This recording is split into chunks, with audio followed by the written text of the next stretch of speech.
Okay, so Watchdog Man is a dude that wears a dog costume and fights crime. Right there, that's all you need. Hey, you might say that sounds ridiculous, but come on now. You literally have a superhero that takes his design from a freaking bat. Okay, and you know what? Bats are mammals, dogs are mammals, so I don't think you should have any problem with this. Watchdog Man, you know what I get told all the time is that Watchdog Man, he's the furry superhero. He's going around, he's a dude wearing a dog costume and fighting crime, so therefore he must be a furry. He acts way more like a dog, though. Like, he'll behave like a dog, his fighting style is like a dog, so I would categorize him more into the otherkin category than into the furry category. Is there a sync up, like a Venn diagram? Is there like a middle point where you could be both? I don't know. But whatever Watchdog Man is, we love him for being it. And the crazy thing is just like a lot of other S-Class heroes, he doesn't really show up all that much in the story. You're going to notice that a lot. The S-Class heroes that we're going to get into now, I talked about all the ones that have like the most relevance on the story, for the most part. Like, I still have to discuss Genos and Metal Knight, and those are really big players, but there's going to be a lot of S-Class hero videos coming up that aren't going to be as long as the others just because there's not a lot of stuff we've seen from them so far. Watchdog Man is one of them. So Watchdog Man, he was first mentioned by the Hero Association early on in the story. They were going down the list of like, all right, City A, what's going on? City C, what's going on there? What about City H, And they mentioned City Q, and City Q is the domain of Watchdog Man. Watchdog Man is a guy, or dog, whatever you want to call it, that does not care about any other city, does not care about anything else outside of his town. His town's the only thing he cares about. He literally sits on top of his little pedestal here and then just waits for monsters to attack. When they do, he just rips their freaking heads off, quite literally, and then proceeds to go back up on his pedestal and just wait there until the next monster attack. Doesn't really interact with everybody around him. I'm assuming he accepts treats, and that's about it. And the Hero Association are mentioning like just how good he is at his job. Like, when it comes to City Q is like a hotbed of monster attacks, the same way that City Z is a hotbed for monster attacks, and that's where Saitama lives. This is where, Watchdog Man resides, and it seems like there's a lot of comparisons between Saitama and Watchdog Man when you actually think about it. They both live in towns that are just constantly under attack by monsters, but it doesn't really matter because they're two insanely strong characters that can take out pretty much any monster that appears there, and they both have the kind of like bland, not really caring sort of face. So maybe there is a connection there. From what we've learned in the webcomic, the reason Saitama is so strong is because he broke his limiter, so perhaps, Watchdog Man did it something too, except it's not the same kind of limiter. Saitama managed to break his limiter as a human, but Watchdog Man managed to break his limiter as a dog. But he was a human, but he broke his dog limiter. Does that make sense to anybody? No. But, okay, it's One Punch Man. It could totally make sense in One Punch Man. Why wouldn't it? He was a human that wanted to be a dog, and he broke his dog limiter, and now he's a superhero. Okay, fine. I'm gonna run with it. It sounds awesome. The basis for Watchdog Man's character is, I think most people could probably tell where it's from. This is a pop cultural thing in Japan, but it's spread to the entire world. It's the story of Hachiko, who was the famous dog back in the 1930s, late 1920s, early 1930s, that would dutifully wait for his master at Shibuya Station in Tokyo every day when his master was a professor at Tokyo University, came back. He was a professor of agriculture, and they would go home together. Well, one day, of course, the professor did not come home. He suffered, I think it was like a cerebral hemorrhage while he was at work, and obviously he got taken to the hospital and he was pronounced dead, and he never came back to the station.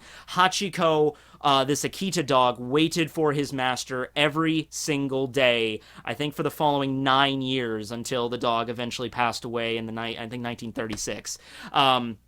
If I got like some of that information wrong, I apologize. This has been made in, books have been written about this story. Hachiko has been set up as like a figure. There's like statues of him at the station. There was an American movie that was released that was also very emotional. It's a good movie, but if you have any pets, dogs especially, it's hard to watch that movie without crying. It's a very tearful story, but very heartwarming as well. So yeah, interesting basis for the character, although that does make me kind of concerned for Watchdog Man. Does he have like a One Piece character kind of backstory in that it's like really depressing? Like, was he a guy that had an Akita dog and the Akita dog died, and then he decided, he couldn't be without his faithful companion, so he put on the dog costume and started behaving like a dog? Man, that's like a legitimate possibility for his backstory. That makes a lot of sense, and that's really depressing. Let's talk about how he fights.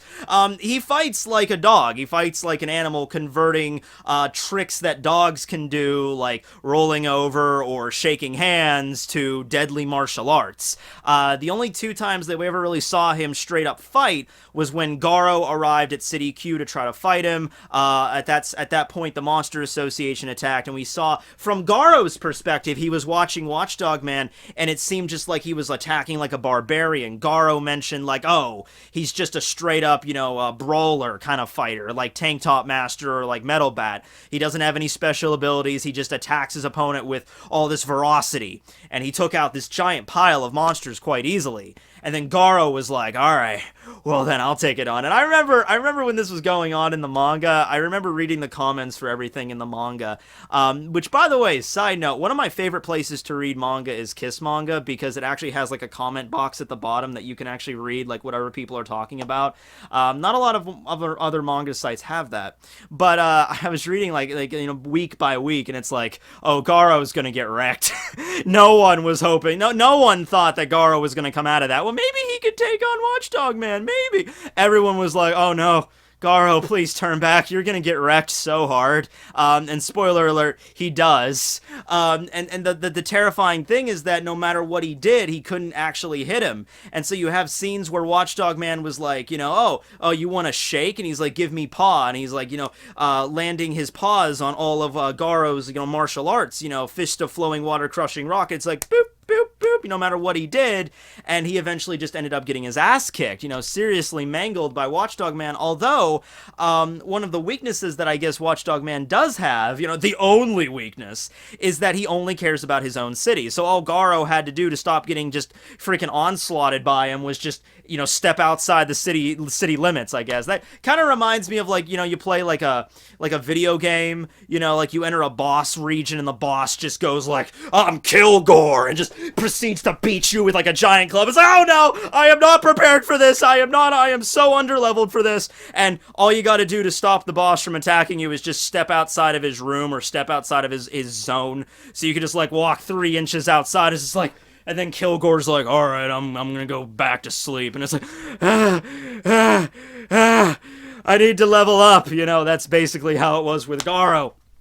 And he still didn't take the hint because he tried to take on freaking King afterwards. Like, come on, Garo.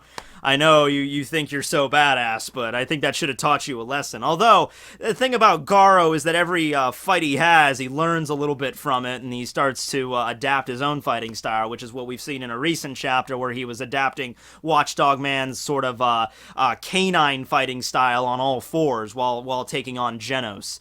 Not as effective as Watchdog Man has, but obviously something there.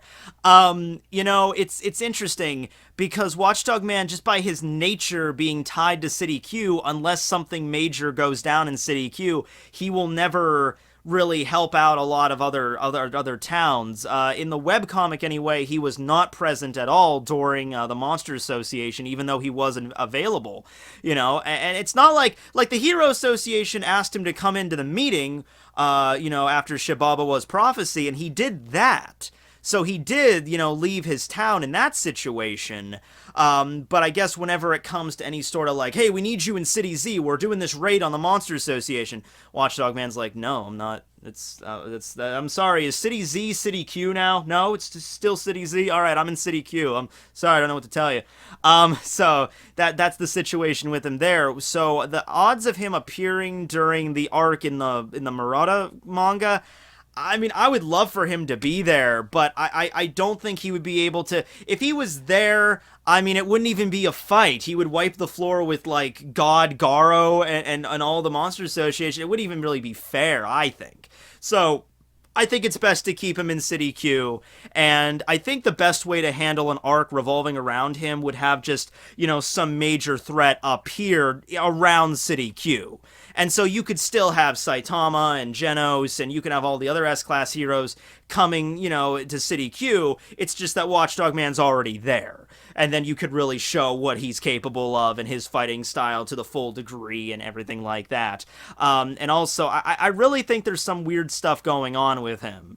Because even when you compare him to the other S-Class heroes, remember, he's ranked 12, right? So it's not like he's in the really high echelon, but it looks like kind of he should be. When you break it down, he really is just using physical techniques.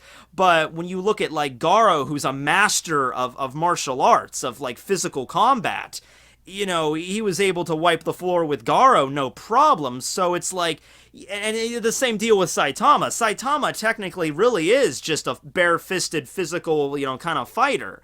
And that's all he needs. That's all Watchdog Man needs. So I think we're going to find out something about him. I don't know if it's ever, it's probably not going to be like he's on the same level of Saitama. Obviously not something that ridiculous, because the whole point of the series is Saitama's kind of in a class of his own. But it might be something along those lines, It might be something like that. Like I talked about him breaking through maybe a limiter, but a different kind of limiter.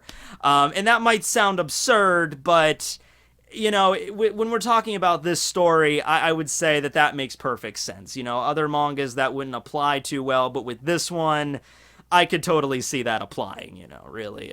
So I'll just go with that. But the similarities are kind of there, so I'm going to go with that. But yeah, other than that, I hope to see more of Watchdog Man in the future, and his crazy fighting style, and maybe a little bit of his backstory to see really where he got where he was today, or does he always just wear the costume?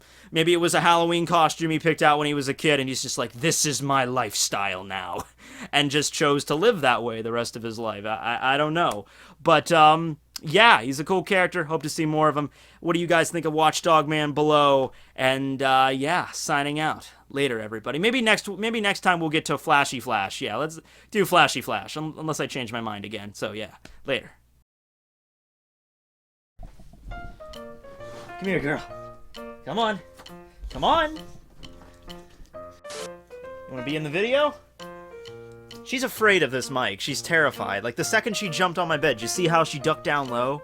Alright, let's try something different. Let's put this down here. Maybe that'll help. No, here. Do you want it?